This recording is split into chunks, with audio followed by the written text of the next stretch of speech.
नमस्कार. मी अनिल बोकी. अर्थक्रांतीच्या उत्तराच्या प्रवासात आपलं स्वागत.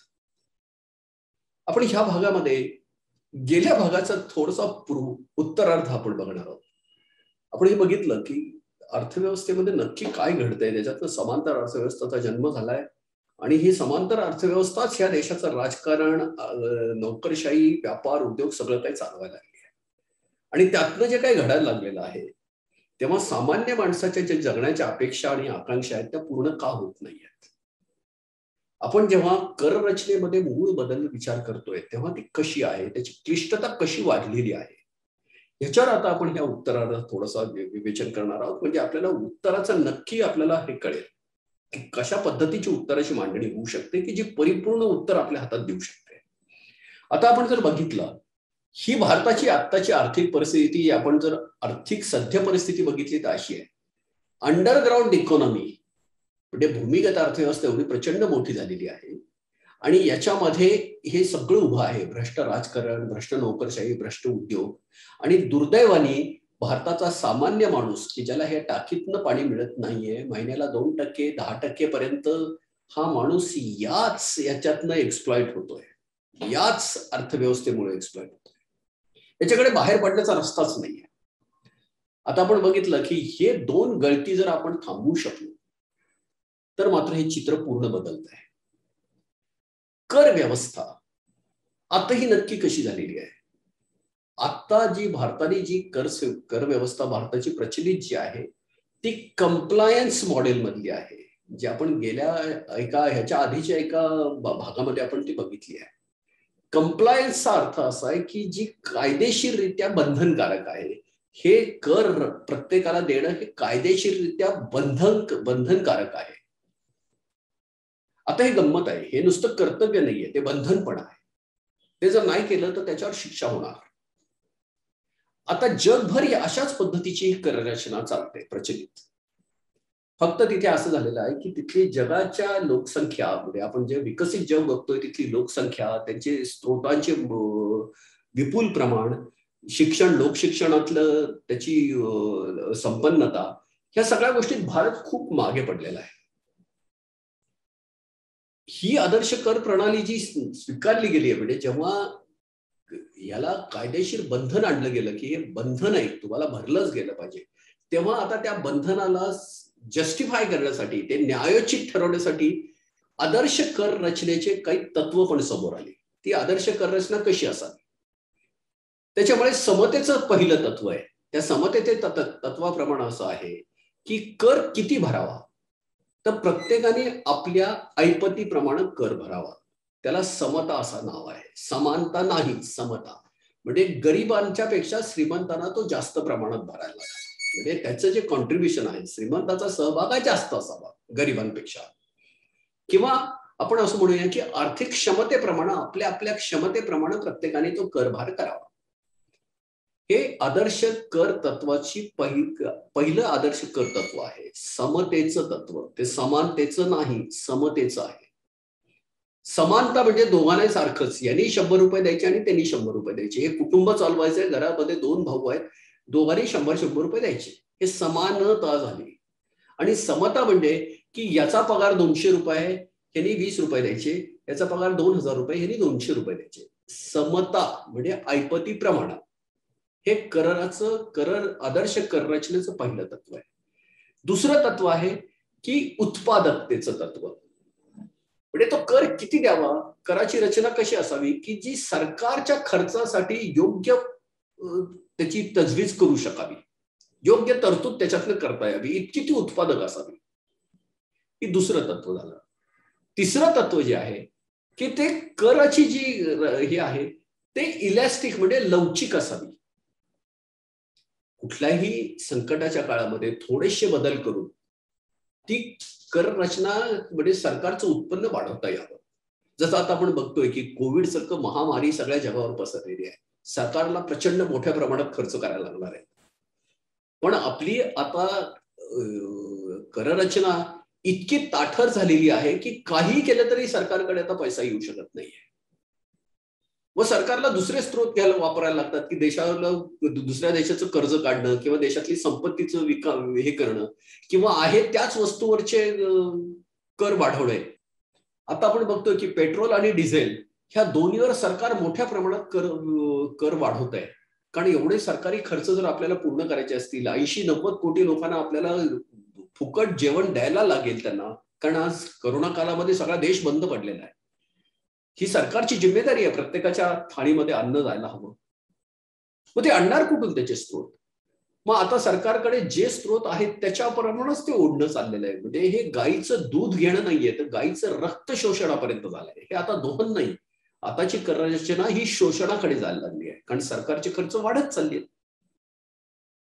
आता आपण जर बघितलं की उत्पादकतेचं तत्व झाल्यानंतर लवचिकतेचं तत्वामध्ये सुद्धा ही कररचना संपलेली आहे. उत्पादकता ती राहिलेलीच नाहीये, कारण सरकारला जेवढा पाहिजे तेवढा महसूल मिळतच नाहीये. आपण या टाकीमध्ये बघतोय की या टाकीच्या मध्ये एवढा मोठा गॅप तयार झालेला आहे, म्हणजे ते उत्पादक राहिलेली नाहीये. ती इतकी ताठर झालेली आहे की आता त्याच्यात लवचिकताच संपलेली आहे. उलट आहे त्याच गोष्टीवरचे टॅक्स वाढवत आज जगामधलं सगळ्यात महाग इंधन भारतात झालेलं आहे. कारण सगळे जे वाढीव जे खर्च आहेत सरकारचे या इंधनावरच्या आणि दारूवरच्या. आपण बघितलं की ह्या सगळ्या याच्यामध्ये करोनाचा जो महामारीचा काळ आला, या काळामध्ये प्रत्येक राज्य सरकारची प्रायोरिटी ही दारूची दुकानं लवकर उघडण्यासाठी होती, कारण त्यातनं महसूल मिळतो. दारू आणि जी समाज घातक आहे, समाजाला विघातक आहे, पण ते सरकारचं उत्पन्नाचं मुख्य स्रोत आहे. जे समाजाला घातक आहे ते सरकारच्या उत्पन्नाचे मूळ स्रोत असल्यामुळे सरकारला त्याला चालना देणं भाग पडतंय. दारूला चालना देणं, दारूच्या खपाला चालना देणं ही सरकारची मजबुरी आहे, कारण सरकारचं उत्पन्नच त्याच्यावर आहे. जे समाजाला विघातक आहे ती सरकारची गरज झालेली आहे करणं. जसं आता इंधनाचा खर्च वाढला की आपल्याला माहिती वाहतुकीचा खर्च वाढतो, त्याच्यामुळे एनर्जीचा म्हणजे एकूण जे आपण ऊर्जा जी टाकतो ती महाग झाली की देशातली प्रत्येक गोष्ट महाग व्हायला लागते. वाहतूक खर्च वाढला की त्याचा कॅस्केडिंग इफेक्ट म्हणजे ज्याला म्हणतो की एकावर एक त्याचे परिणाम जे घडतात, त्या आवर्ती परिणामामुळे असं घडतं. आवर्तनं त्याचे येतात, आवर्ती परिणामामुळे महागाई वाढत जाते आणि तो सगळ्यात शेवटचा जो वर्ग आहे, जो गरीब वर्ग आहे, त्याचा सगळ्यात गंभीर परिणाम ह्या वर्गावर होत असतो, अवर्तनीय महागाईचा. तो वाढते कशामुळे? कारण इंधनाचा खर्च वाढला की वाहतुकीचा खर्च वाढतो, ऊर्जेचा खर्च वाढतो, उत्पादनाचा खर्च वाढतो आणि बळी मात्र ठरतो हा सगळ्यात शेवटचा सामान्य माणूस. आता हे का घडतंय? इंधनावरचं किमती का वाढतायत? कारण सगळे सरकारी खर्च त्या इंधनाच्या टॅक्सवर किंवा करावरच आपण आता अवलंबून केलेले आहेत. आपल्याला हे जर टाळायचं असेल तर त्यातनं बाहेर पडायलाच लागेल. जसं समतेचं तत्व आहे, तसं उत्पादकतेचं तत्व आहे, तसं लवचिकतेचं आहे, तसंच लोकांच्या कन्व्हिनियन्सचं एक तत्व आहे. कन्व्हिनियंट म्हणजे लोकांना टॅक्स भरताना ते कसं सोपं आणि सुविधापूर्ण व्हावं. आत्ताची कररचना ह्या मूळ जे तत्व आहे त्याला पूर्ण हरताळ पाचणारी आहेत. मुळात आता समतेच्या तत्वावर हे आत्ताच हे नाहीच आहे. कारण दोन गोष्टी, जेव्हा उत्पादकता आणि समता ह्या दोन गोष्टी येतात तेव्हा समतेच्या तत्वावर डायरेक्ट टॅक्स म्हणजे प्रत्यक्ष कर असतात. समतेच्या तत्वावर की जे श्रीमंतांवर जास्त असतात, गरिबांवर कम्पॅरेटिव्हली कमी असतात आणि हे लावता येतात. पण हे जे कर असतात ते सृजन शक्तीवर पण तो कर येतो, ज्याची निर्मितीची क्षमता आहे, जे सृजन आहे. इन्कम टॅक्स वाढला किंवा आयकर वाढला तर त्याचा सृजनतेवर परिणाम होतो. मग ही लोक काय करायला लागतात, हे उद्योग काय करायला लागतात की भारताच्या बाहेरून व्यवहार करायचा प्रयत्न करतात. भारतात संपत्ती निर्माण करून ती संपत्ती अवैध मार्गाने दुसऱ्या देशात नेता येते का? आता आपण बघतो की स्वित्झर्लंडमध्ये, आपल्याकडे हाँगकाँगमध्ये, सिंगापूरमध्ये, ज्याला टॅक्स हेवन म्हणतात, जिथे टॅक्स कन्व्हिनियंट आहे, तिकडे मोठ्या प्रमाणात, आणि हे नवे नवे व्हिक्टोरिया आयलंड असे खूप देश आहेत, छोटे छोटे बेट आहेत, त्याच्यामध्ये ही संपत्तीचा हे परिचलन होत राहतं. ह्या देशाचा फक्त डायरेक्ट टॅक्स चुकवायचा म्हणून. डायरेक्ट टॅक्स हा इक्विटीच्या ह्याच्यावर, म्हणजे प्रत्यक्ष कर हा समतेच्या तत्वावर आदर्श आहे, पण तो उत्पादकतेचा त्याच्यावर तो एकदम कमकुवत आहे, त्याच्यात उत्पादकताच नाहीये. म्हणजे उत्पन्नावरचा जो कर असतो त्याला डायरेक्ट टॅक्स म्हणतात, आणि खर्चावरचा जो कर असतो त्याला इनडायरेक्ट टॅक्स म्हणतात. कन्झम्पशनवरचे टॅक्स हे इनडायरेक्ट असतात, ते गरिबांपर्यंत एकाच मोजमापाने जातात. तो श्रीमंतांना आणि गरिबांना सारख्याच प्रमाणात पडतो. हा उत्पादक आहे, पण तो इक्विटीच्या बाजूनी नाहीये, तो समतेच्या तत्वावर बसत नाहीये. म्हणजे दोन आदर्श कर प्रणालीचे दोन तत्व एकमेकाच्या कॉन्ट्राडिक्शन मध्ये जातात, एकमेकाच्या विरोधात जातात. म्हणून कराची रचना दोन ह्याच्यात बदलायला लागते, प्रत्यक्ष कर आणि अप्रत्यक्ष कर. अप्रत्यक्ष कर हे उत्पादक असतात, पण ते समतेच्या तत्वात बसत नाही. प्रत्यक्ष कर हे समतेच्या तत्वात बसतात, पण ते उत्पादक नसतात. आणि इथे हे दोन कराची प्रणाली सुरू होते, प्रत्यक्ष आणि अप्रत्यक्ष कर. म्हणजे त्याचं व्यवस्थापन आणखी क्लिष्ट व्हायला लागतं, त्याच्यातले आणखी वेगळे वेगळे मॉडेल तयार व्हायला लागतात, आणि अकाउंटेबिलिटी, फक्त लेखा परीक्षण वाढत जातं, पण मूळ परिणाम मंत्र आहे तसेच घडत राहतात. आज हे जगामध्ये सगळीकडे प्रचलित हेच मॉडेल आहे. फक्त विकसित देशामध्ये ह्याच्या नियंत्रणामध्ये आणण्यासाठी खूप व्यवस्थापन, भ्रष्टाचार रहित व्यवस्थापन तिथे आहे. तिथे लोक शिक्षण प्रचंड झालेलं आहे, आर्थिक विषमता मोठ्या प्रमाणात कमी आहे, म्हणजे ती खूप कमी आहे. लोकसंख्या कमी असल्यामुळे व्यवस्थापन करायला सोपं झालेलं आहे. भारतासाठी मात्र हे सगळ्या गोष्टी एक्झॅक्टली उलटे आहेत, ते अत्यंत विघातक आहेत. आणि म्हणून भारताला कर प्रणालीतला बदल ही अत्यंत गरजेची गोष्ट आहे. ही भारताच्या लोकजीवनाला, भारताच्या व्यापाराला, भारताच्या अर्थव्यवस्थेला अनुरूप अशी कर व्यवस्था भारताला स्वतःचीच बनवायला लागणार आहे, आणि तेव्हाच हा प्रश्न सुटणार आहे. आपण एक ह्या बाजूचं बघितलं की कर प्रणालीतला गोंधळ कसा आहे. आत्ताची जी करची रचना आहे ती आदर्श कर प्रणालीच्या कंप्लीट बाहेर आहे. ना ती भारतीय तत्वज्ञानाला योग्य आहे, ज्याला आपण म्युच्युअली बेनिफिटेड टॅक्स सिस्टीम म्हणतो, ती नाहीये. म्हणजे सरकार आणि करदाता दोघांनाही ती अनुरूप असली पाहिजे, ती तशी नाहीये. आणि आदर्श कर प्रणाली जी जगाने स्वीकारलेली आहे त्याच्या एकाही तत्वावरही बसत नाहीये. त्याच्यामुळे ही कर रचना किंवा ही कॉम्प्लेक्स सिस्टीम चालवणं हे देशाला आणखी गंभीर धोक्याकडे किंवा घातक स्थितीकडे घेऊन जात आहे. आता आपण बघितलं की जेव्हा सरकारला जेव्हा हे कमी पडायला लागतात स्त्रोत, तेव्हा सरकार नोटा पण छापायला लागतं. कारण आपल्याला सगळ्यांनाच माहिती आहे की एक 2000ची नोट छापायचा सरकारचा खर्च 3-3.5 रुपये, ही तर पार्लमेंटमध्ये आपल्या अर्थ राज्यमंत्र्यांनी मांडलेली माहिती आहे. 3-3.5 रुपयामध्ये 2000 रुपयाची विनिमयाची मूल्य सरकार तयार करतं. आता सरकार काय करतं, जेव्हा ह्या मोठ्या मूल्यांच्या नोटा बनवायला लागतात, कारण जितका हा गॅप जास्त तितक्या नोटा जास्त छापायला लागतात. फिस्कल डेफिसिट, वित्तीय तूट जास्त झाली की सरकारला पैसा जास्त छापायला लागतो. तो जास्त छापल्यानंतर तो चलनात राहण्यासाठी, तो सुविधापूर्ण व्हाव्या म्हणून मोठ्या नोटा काढायला लागतात, मोठ्या मूल्यांच्या. नाही तर छोट्या मूल्यांच्या नोटा तुम्ही एवढ्या मोठ्या त्याची वाहतूक करणं हेच सगळ्यात मोठा त्रासदायक काम आहे. ज्या देशामध्ये नोटांचं प्रमाण जास्त आहे त्याच्यामध्ये नोटांच्या मूल्यांचं पण प्रमाण जास्त आहे, म्हणजे फेस व्हॅल्यू ज्याला म्हणतात, दर्शनी मूल्यांचं पण प्रमाण मोठं होत जातं. आता हे भ्रष्टाचारासाठी सगळ्यात मोठं साधन होऊन बसतं. आता कारण ज्या नोटांचे व्यवहार जे असतात, ज्याला आपण करन्सी ट्रान्झॅक्शन म्हणतो, cash transaction, currency transaction, cash currency transaction, हे नॉन ट्रॅकेबल असतात, त्याच्या पाऊल खुणा सापडत नाहीत, आणि ते मात्र भ्रष्टाचाराचं सगळ्यात प्रभावी साधन बनतं. आता अगदी उदाहरणासाठी मी तुम्हाला सांगतो, आपण सध्या एका रस्त्यावरून 2 व्हीलरवरून चाललेलो आहोत. आपण रॉंग साईडने चाललेलो आहे किंवा सिग्नल तोडलाय, आपल्याला चौकातल्या पोलिसनी पकडलं. त्यांनी लागले आपल्याला कलम सांगितलं, तुम्ही अमक्या अमक्या याच्यासाठी वाहतुकीचा असा असा गुन्हा केलेला आहे, तुम्हाला अमका अमका दंड आहे, त्याचं हे चलन आहे, तुम्हाला 500 रुपये चलन भरायला लागणार आहे. आता आपण काय करतो, आपण त्या पोलिसशी निगोशिएट करायला लागतो.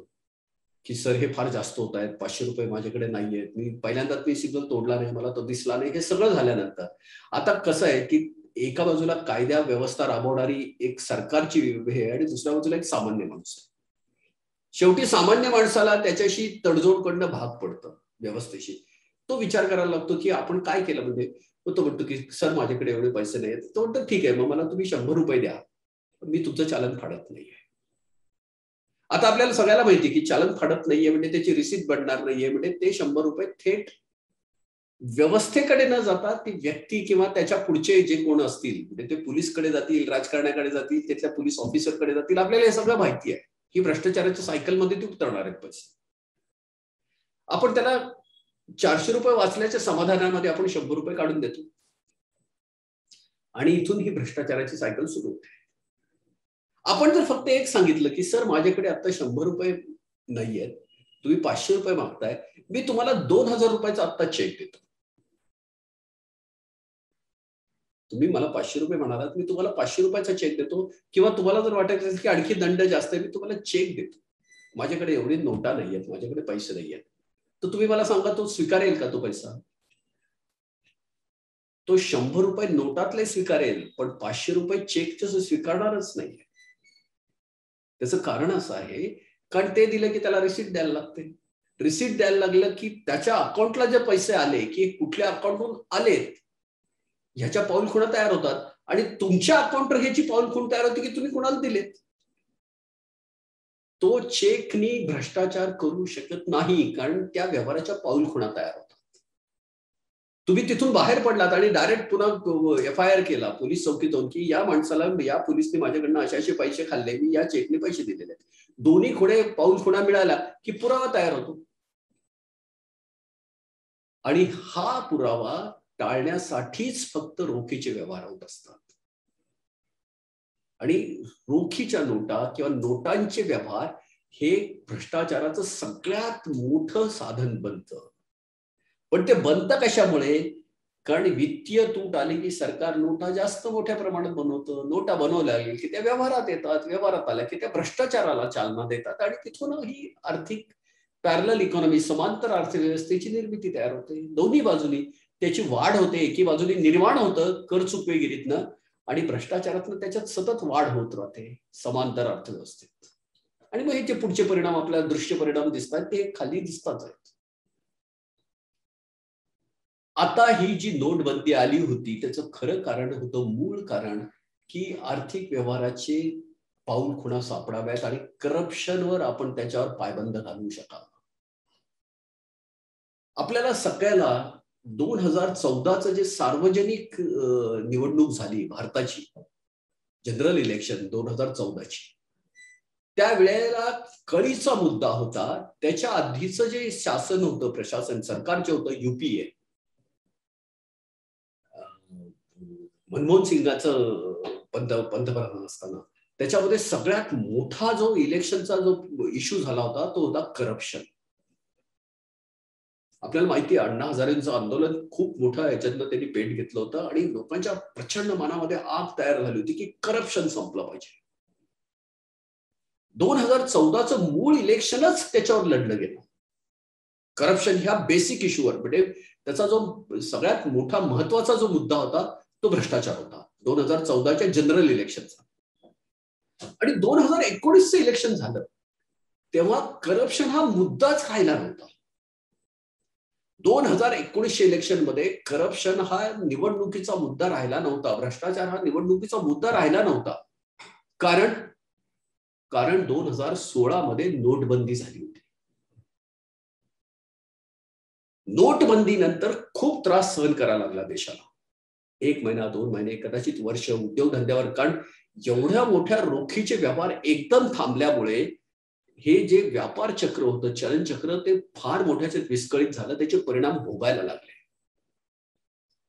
पण त्याचबरोबर भ्रष्टाचारावर सुद्धा मोठ्या प्रमाणात नियंत्रण आलं.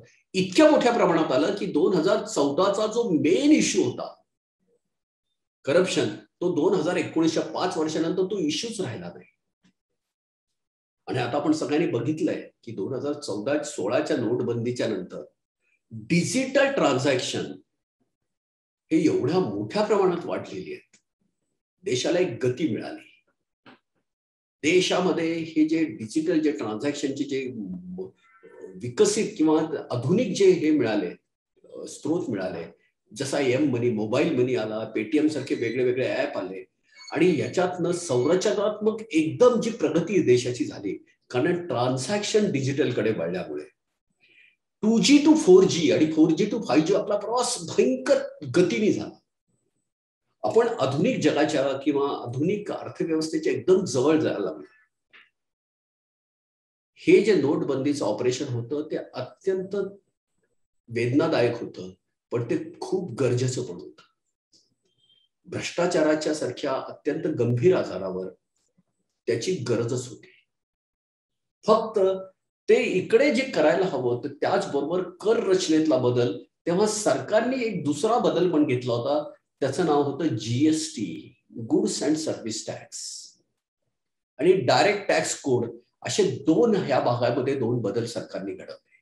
एकीकडे नोटबंदीने करप्शनवर कंट्रोल आणला आणि दुसऱ्या बाजूने ही टॅक्सेशनची जी सिस्टीम आहे ती सोपी आणि सुलभ करण्यासाठी वस्तू आणि सेवा कर, त्याचबरोबर डायरेक्ट टॅक्स कोड म्हणजे डायरेक्ट टॅक्स मध्ये पण काही बदल केले. आता हे जे दोन बदल होते, जीएसटी आणि हे देशासाठी योग्य होते का आणखी तिसरा काही पर्याय आहे देशाकडे होता की जो ह्याच्यापेक्षा जास्त चांगला आहे, ह्याची मांडणी आपण पुढच्या भागामध्ये करणार आहोत. आपल्या ह्याच्यानंतरचा जो पुढचा भाग असेल तर ते नक्की उत्तर काय, कर रचनेतला कुठला बदल केल्यानंतर जो अत्यंत प्रभावी आणि परिपूर्ण उत्तर होऊ शकतं, याची मांडणी आपण पुढच्या भागात करूया. आता ह्या भागात आपण थांबलात, आपण बघितलं. धन्यवाद.